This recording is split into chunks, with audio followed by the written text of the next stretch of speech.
spring. The days are getting longer and warmer, and I'm starting to crave food that's light and fresh. Dishes that almost always cry out for fresh herbs. Hi, I'm Ted Allen, and I'm here with Chef Regina Anderson from Landmark Restaurants in New York City to talk about ways to use fresh herbs in your cooking. Hi, Regina. Hey. So, I think some people are intimidated by the idea of fresh herbs, and I just think there's almost no better way to bring flavor to your food. Yeah, that's sad to hear because fresh herbs are really they're great for you. They taste great. When you pick them off the stems, they're gonna make your fingers smell lovely. And they just bring so much life and color to a dish. They do, yeah.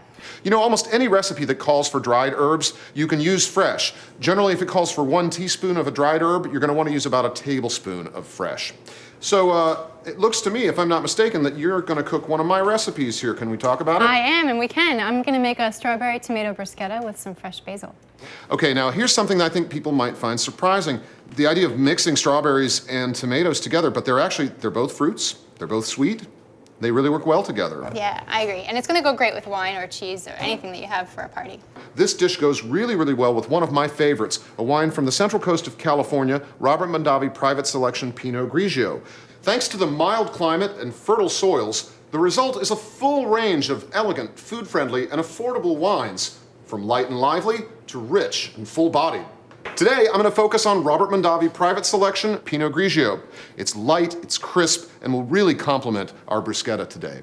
But let's take a step back and just talk about the use of herbs in general. Sure. So after you wash and dry them, you typically want to take the leaves off the stem and then go ahead and mince them. You just want to kind of run your finger down the herb, and it'll just zip right off. Yeah, I think this may be one of the reasons why rosemary is my favorite herb, is that it's easy to deal with. Yeah, so with these soft stem herbs like cilantro, parsley, and basil, just pick the leaf off. Right? If I were gonna make a pesto with this, I would put it in the food processor. Okay. Today we're gonna do something a little different. Our recipe calls for thin slivers of basil, so we're gonna do a cut that we call chiffonade in the kitchen. Chiffonade. Chiffonade, it's French for little ribbons. Oh. So you wanna roll your basil up nice and tight in a little bundle, and you're just gonna make some really thin slices. You don't want to overwork it, otherwise it's going to get bruised.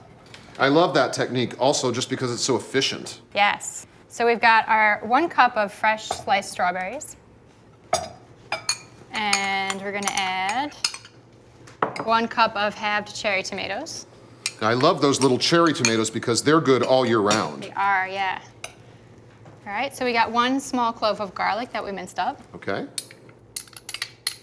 We're gonna add about 2 tablespoons of extra virgin olive oil. Which we love. Yes. And 2 teaspoons of this fabulous aged balsamic vinegar. Okay.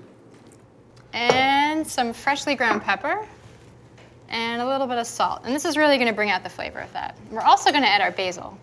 Oh, terrific. Now, this is a dish that you want to make right before you serve it because you're putting juicy, salty, oily tomatoes and strawberries on top of bread, and you don't want the bread to lose its crispiness. Now, speaking of crispiness, I see that you're using one of my favorite techniques on bread. You're grilling the bread. It's my favorite too. Okay, so what we're gonna do is we're gonna brush a little bit of extra virgin olive oil on our bread on both sides. Okay, so from that we're getting flavor, but it's also going to help the bread get crispy and get those beautiful grill marks. Yes.